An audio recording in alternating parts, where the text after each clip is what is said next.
So let's tackle the epidemic. Let's solve it. As Mr. Rogers would say, I hope you're proud of yourself in the times when you said yes, when all it means was extra work for you and seemingly helpful only to somebody else. That's what this problem is, and this is what we did. 7 years ago, when I was in the ER and a young ER doc, the state came to us and said, we're just not going to pay for more than 3 visits because we're broke and we don't want to pay the bill. It was a great model of legislation. And we said, you know what? Don't do that. There are problems. We'd like to fix them. Can we tell you how we want to fix them, and will you do it with us? And they said, well, how do you think this is really going to work? And we said, well, let us tell you what we're going to do. We want electronic health information. We want to be able to identify those that are utilizing and skipping around the state. For you here in Vancouver that are going across to Portland. And we built Eddie as a result of that. If you've never been in the ERs, we get an alert every time you come in to know where you've been. We also now, not so much for Oregon, it's work in progress, we know in Washington what opiates you've been prescribed in every controlled substance in an aggregate rolled up fashion. And we said, let's do this statewide, but maybe let the critical access hospitals off. And the vendor we worked with, Collective Medical Technology, said, we'll throw in the critical access people for free. And so the system's paid for it to integrate all of our ERs. We said, we're going to educate patients and we're going to talk about proper ED utilization and work with them on that.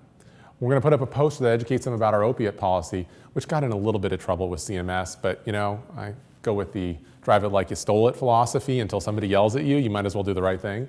But it says, for your safety, we might not refill stolen or lost prescriptions. Do not prescribe missed methadone doses or long-acting pain meds. Review your health and prescription history to determine the best approach to managing your pain. We'll help you find treatment for any pain or medication problems that you may have. Prescribe the most appropriate pain medications, favoring those with the lowest risk of addiction or overdose, and for no longer than necessary. And we had these in the walls and in the cabinets of our ER to start this conversation. And so if a patient started to yell at you of, you're not prescribing me opiates, I always get Percocet when I sprain my ankle, you could say, well, we have this new policy, and point to it on the wall. It was always the best when they were laying on the gurney underneath the poster. I just thought that was always an awesome, well, there's this poster on the wall, look it up. And you can read all about it. And ours at the Franciscans also said, we have a policy that we don't prescribe methadone, fentanyl, and a bunch of long-acting stuff out of our ER. And we looked at the high utilizers and said, we're going to tackle them because they're the most vulnerable and most needy. And the answer is not to just tell them no. The answer is actually take care of them. Because when we look at our high utilizers, the key thing to recognize about them is 80% of them have mental health and 40% substance abuse issues. It's much like the mental health system in this state. It's completely broken. And that's why we have a homelessness population, because they are now generally our first or second largest place for treatment for mental health is on the streets, usually competing with the jails in most communities. My sheriff in Pierce County says that we are now the largest mental health institution at Pierce County Jail. And they are, and it takes up a ton of their resources. We said the answer is not to just tell these folks, no, we're going to coordinate and we're going to work on it. Because when we looked at it, and I got bumped here. Whoop, you got to see the numbers. There we go, problem solved. These are the number of people that had visits. And we talk about this. I mean, this is the wild zebra. Oh, there's people out there with 100 visits in the community. There are 23 in the entire state. Again, the solution is not the Frank Danger Lees that are prescribing 100 tablets every day. It's going after the 4 to 6 and the 7 to 10. That's where the money's at, right? Better coordination with people that are just trending into high utilization. We need to work on those ones as well, but we need to work on taking care of everybody that's having a challenge in their health care. We integrated the prescription drug monitoring program. I'll switch it back now. And so if you've never seen the ER's track board in most institutions, we have this little green check. You open it up, and then you can see all their prescribing data. It's built in, it's hardwired, it's direct integration. It's what we've advocated that the prescription drug monitoring program in Washington State needs to be for every doctor. We have it in the ER, but we don't have it everywhere else because we've chosen to keep a proprietary state system so that they can keep their monopoly rather than doing the right thing and allowing the vendor to open up and directly connect to the things.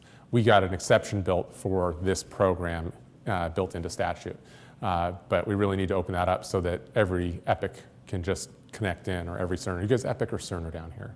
Epic, I think? Yeah, so every Epic should be able to connect in. If you are on Epic and you want to see the last set of PDMPs easily and it's not in your system, just Google or use a little magnifying glass icon on your Epic and type in EDIE, and you'll pull the last Eddie report because they're saved into notes. So it'll give you at least the last time they were in the ER and they got it. So that's my quick cheat for you currently, but we're hoping to build the direct connection in. And we said we got to provide feedback because we're all doctors, we're mildly competitive human beings. We don't want to be last and we don't have to be first, but we definitely don't want to be last, right? So we just said, here's my health system where you're at. And we're going to show you your data compared to everybody. And in doing so, we saved the state a ton of money and did better healthcare, shock and awe. We reduced ER visits by 10%. We reduced narcotic and opiate prescribing by 24% in a single year. And we saved the state $33 million, doing the right thing, doing better healthcare, solving the problem, not by anything punitive, but by education, feedback, and opportunity. And so we went to the state and we said, we can do that again now for all of the House of Medicine. And so the state put together a Medicaid opiate prescribing guideline that for my providers in the room, the initial opening offer was prior authorization for every prescription you write. So you want to grind healthcare into the ground and stop all productivity and drive up healthcare costs. Awesome solution, super plan, because nothing says good times like hanging out with Molina's care authorizers. This is why I'm an ER doctor. I don't have to do prior authorization. I'm like, suck it, you can't touch me. I get to order stuff and go crazy, it's awesome.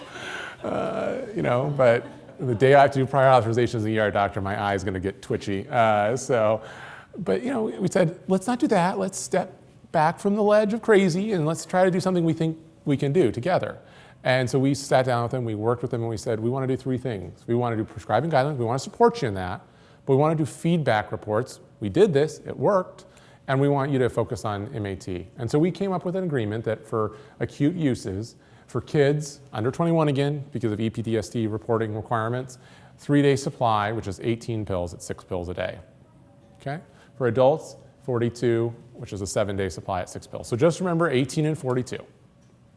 18 and 42. If you write an acute prescription, which is defined as no prescriptions in the last 90 days, 18 and 42. It's that easy. You'll be compliant with guidelines. And we said, look, if people are writing for this, again, the solution is not more headache and more problem. Just let's build an exemption process that works. So I'll just skip that one. But for the exemption process, we said all they need to do is write on the prescription exempt and then a reason in their chart why they need to exceed 18 and 42. Yes, it's a kid, but they just had major cancer surgery because they've got some horrific cancer and they just need 40 or 60 because they're going to die and we'd like them to be comfortable. Okay, that seems like a pretty legitimate use. And so they can write it on it. If they don't do it, the pharmacy will call the provider and say, hey, did you know the state guidelines are 18 and 42? Did you mean to write for more than that? If so, do you want this to be exempt? And then you can do it that way verbally.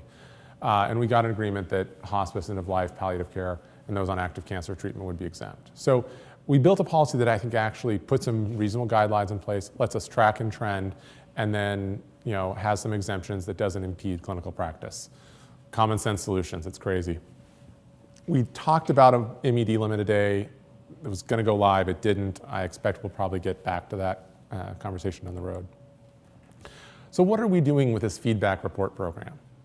Well, we're doing data, and this is where I will say none of you are participating. So if you're in any leadership role in your organizations or want to work on the opiate crisis and drop your prescribing 25% like we did in the ERs in our first year, we'd love to have your advocacy and participation. And Shephard at jeb@wsma.org would love to be in contact with you.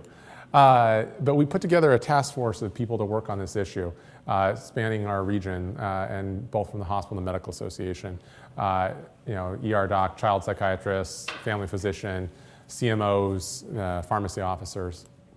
And we said, all we need to do is provide people with data on where they're at. At the end of the day, we're again competitive human beings as providers, but we respond best to data. And data that we can believe in and data that has some information that's useful. And we also believe that it needs to be provider-led. At the end of the day, the state coming in and yelling at providers is going to lead to one of two behaviors. One, they're going to argue the data and say your data's BS, or two, they're not going to care because they don't have any buy-in in it. They don't have any belief that anybody's really tracking it, and they're going to again argue the data and say, well, I think I'm practicing just fine. Thanks for your input. Go with God. we believe we can do it better. And we did this in my group, and this is a bunch of pretty little lines. So you can tell they're all going down. This is the percentage of our patients that leave with an opiate prescription out of the ER at the hospitals. The blue ones are contracts I manage, and the red ones are other ones in our system I don't manage. They got the memo. I sent them the memo. Stupid numbers. It's really killing this slide if you can't see that, in 2 years we've dropped our opiate prescribing 58%. That was after we'd done the 25% reduction with the state. So I can tell you in all sincerity that if you walk into St. Joseph's Medical Center, and this was in March, we're actually lower now, and you're discharged and you walk out my front door, you have a 5.8% chance of walking out with an opiate prescription, which we admit about 30% of our patients, which means if you walk into my front door, you have about a 4% chance of walking out with an opiate. My friend Mark Rosenberg runs St. Joseph's Medical Center in New Jersey that does the ALTO program, if you've heard of it, the alternative I forgot the name of it, alternative treatment options to opiates or something like that. And on CNN and is doing all the circuit to say how wonderful they are. They're at about 2 to 3%. So we didn't have to go on CNN and come up with a cool branded trademarked program. We just gave providers feedback. And we got within a percentage point of success. I'm going to take it as a win. We can do this very easily by just giving people feedback. And the other key part of this is what incentivizes human behavior on the patient side? What do we all respond to? Slot machines. Rewards. And what type of rewards? If I give you a cookie every time you walk in the door, or if I give you 3 cookies intermittently, randomly? I keep knocking. You keep knocking until you find your 3 cookies. Variable reinforcement is one of the most powerful motivators. It's why casinos exist, because they intermittently pay out, right? In our group, we had variable reinforcement happening because our lowest prescribers were at about 2 to 3%. Our highest prescriber was 45%. We pulled that variance down to 2% to about 14%. So now there's not the variable reinforcement. And for the hospital administrators in the room, here's the best part of it. Our Medicaid population decided to walk 6 blocks down the road to our competitor, and as that are uninsured. So our payer mix improved. So if that's all that's motivating your adoption of this program, go with that one. I'm willing to talk business, I'm willing to talk quality, whatever it takes, baby. I'm equal opportunity offender here. It got the message out there. And so our Medicaid population is very different than it once was. And we're seeing folks that are not there for chronic opiate therapy, but are there because they have real major mental health and other issues. And so it's really, I think, helped improve the quality of care we're able to deliver. Simple feedback works. So we're doing the same thing. DOH is providing the data to our task force, and then we're working with systems and specialties to get that data down to your group. And so you send us your list of providers. If the ACH wanted to spearhead it, for instance, they could. And you send us your provider list of the people in your county or in your area. And then we marry that up to the DOH data, and we provide a report on how compliant you are with 18 and 42. That's it. How often did you follow the guidelines for acute prescribing? And we've scrubbed the data and gone through it, and it's pretty darn clean now. Because we crosswalked the liquids, we pulled out long-actings, we did all this other stuff to clean it up, using the ER as a control group because we knew where our prescribing was because of our reports. And it's pretty good data now.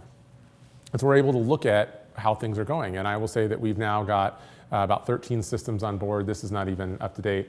You can read it on the wall here, Cascade, CHI, Evergreen, Harbor, Medical, Overlake, Snoqualmie, Swedish, Trios, UW, Valley, Virginia Mason. Now spanning about 7,000 at this point. I think we're up to about 10,000 now. Multi-care in general is now going to come on, it looks like, in the next quarter, and we're hoping Swedish as well. So we think we'll have about 15,000 providers in Q3 that will be involved in this, and we'll be getting data. And then we hope that's the case. In those systems, though, you'll again see variance. So this is the systems. Their names have been removed, so don't try to squint on the wall. It's not there. But this is their data. And this looks by system at how compliant they were with the opiate prescribing. And this is what it will look like. Your pediatric non-compliant scripts, your total ped scripts, your peds non-compliant scripts, adult non-compliant scripts, all the way across, total on the far side, sorted by total. And what you will see is that generally, where do we screw up? It's peds. 18 is a hard number for a lot of providers. And that's where most of the outlying and most of the fallout is at. Again, some of that's probably because 19 and 20-year-olds are included in that data set. I think people are generally pretty good at 16, 17, and 12. They become young adults or adults, and then we start treating them like adults before we should be. And we know the brain probably doesn't solidify in terms of its addiction potential till 25, but 20 is the number the federal government uses, so we're going to go with that. But there's pretty big variation. Some systems are getting it right most of the time. This one over here on the far right side, since you can't see it, is 6%. And I'll tell you, that's a critical access hospital, and they're doing a great job. Some of the big boys are missing it 50% of the time. I'll tell you, some of these people brag about how good they are in their opiate prescribing. And they are not the ones at the bottom of the list. So just simple data can change behavior. We don't have to boil the ocean and do fancy metrics. We just have to have a number that's attached to a behavior that we want to change, right? And the behavior we want to change is how often are you sending out high dose, high number prescriptions. That's it. If we can reduce that, that's step one. We also can look, though, at institution levels, and we send it then by department to an institution and look at the variance that is there. And however you label people is how we label them. Eventually, I'm trying to clean that up, but some of you are ICs and some of you are IS, and it drives us nutty because, pediatrics versus pediatricists or something like that or pediatricians are all different, and so it pulls the data differently. So I've done some data crosswalk to clean it up, but however you label yourselves is how we leave it for your reports, and we can say, those surgeons are up at the top of the list, so they're kind of up their ways, and that's to be expected. But we've got a lot of people that are doing really good job. The ERs and the urgent care is less than 1% of the time non-compliant with the guidelines. Pretty good data. And we can look at, again, that specialties across the state. This was aggregate data of all of the systems and where they were. And neurosurgery was our top non-compliant, and one can make the argument that 40 may not be a reasonable number for neurosurgery. I can't fully tell you what my answer is on that. I haven't had neurosurgery, knock on wood. So, but I think there's a conversation about we could start with 40 and see if you need more than that and have this conversation. It's a thought. Some of the other ones in there, pediatrics, OMFS, ENT scripts in particular, that's where this one comes from, is ENTs given 19 and 20-year-olds getting their tonsils and adenoids out, large scripts. That's generally what the data would show. And then we can drill down on the individual, and this is now at the provider level. This is what every person in this specialty in a system gets. And we can say that this is a group that has a pretty high variation. Their standard deviation was 36%, which means that to be an outlier, you basically have to be on the 18% high or low, pretty widespread. This is in my health system looking at a IC surgery. I cut it off so that they were not called out. But long story short, you see some pretty large variation. We've got a lot of people that are doing really well down here, 25% non-compliant despite being surgeons, and people that are up at 100%. So again, there's not a right number. Maybe 25% is the right number for orthopedic surgery. Maybe 50% is the right number for neurosurgery. Maybe 70% is the right number for cardiothoracic surgery. But can we all agree that generally that number should roughly be the same for all providers within a rough reason, right? 25 to 100% is a pretty wide spread. What if they were all about 25%? Again, how many opiates are we taking out of our community that aren't sitting in cabinets and creating opportunities for risk for kids? And then we can look at departments that are doing a great job. Highest prescriber non-compliance is 13% in this unnamed department that is doing a magnificent job in the state. And then we've only got like 12 people that are not almost 100% compliant. So where do you go from there? You say, well, we're already doing it. We're doing great. Well, again, since you see everybody's name and you know who's in your group and how often you work, you might go, well, I look at the total number of scripts and, wow, somebody's writing for 114, and then there are all these people down here at 17, 22, 56. Am I really working twice as many shifts as my partner, or is my prescribing rate higher? And that's one thing we'd like to get to. Unfortunately, the way the data is transmitted to the state, when Molina sends the bill on to the state to get reimbursed, they just say they went to Franciscan. They don't say Dr. Schlicher at Franciscan, so we can't track back to do a true rate adjustment for visits. But it's a work in progress. We're working on it, but so there are ways we can look at that data. We can look at variations in your population and in your practices then and drill down on that. So I think we have real power with data, and if data doesn't move you as much, if you're a politician and you need a story to tell, because stories are how we communicate, here are some cases, and you just tell me if you think these are reasonable. A 50-year-old leukemia patient with post-chemotherapy pain was given 60 oxycodone as an opiate-naive patient. Seems a little high to me. Seems a little high when you consider this guy's actually had cancer for about 15 years, and he gets like a chemo bump once every 3, and he's never gotten that much before in his 15 years. 75-year-old woman, 1 week post a total hip replacement, given 5 to 10 milligrams orally of oxycodone for 135 morphine equivalents a day, your chronic opiates at 60, after having been discharged on Tylenol and Motrin. Does that seem high? Would it shock you to know that she got to spend a night in the ICU on pressors because she got hypotensive off of the opiates while she was inpatient and the provider didn't document it? The APC that saw her had not been the one involved in her care. The surgeon cared for her in the hospital, the PA cared for her in the clinic. So we had a loss of transmission of information. 12-year-old boy with an arm fracture, discharged home on 30 oxycodone.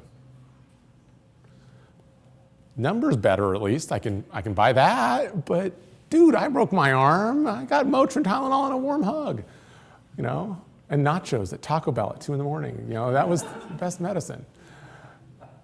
18-year-old girl post-ACL repair given oxycodone, 10 milligram tablets, 1 to 2 tablets every 6 hours, 100 dispensed, not tolerating the pain after 1 day, and wanted to be switched to OxyContin.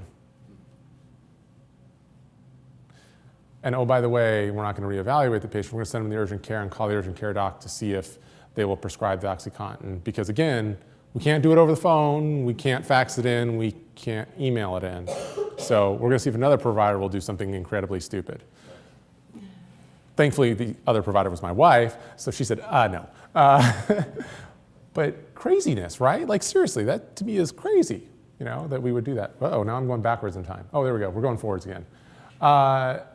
And, either something's going really wrong if we're not tolerating our pain, or we need a little suck it up buttercup.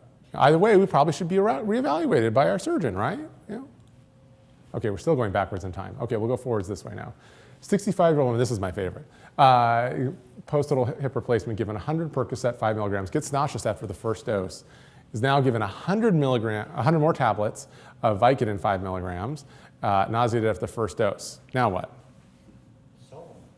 Exactly, that's how you pay your copay. I mean, operative, copay right there. So she took 1 and then went to Tylenol and Motrin.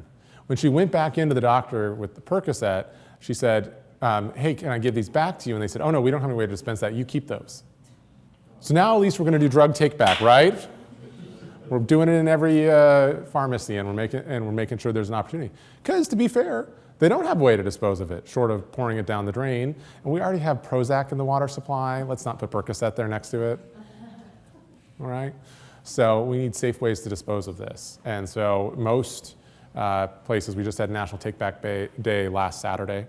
Most police departments are just bursting at the seams with opiates they can't dispense of, destroy, because there wasn't a take back program. So hopefully that's going to fix.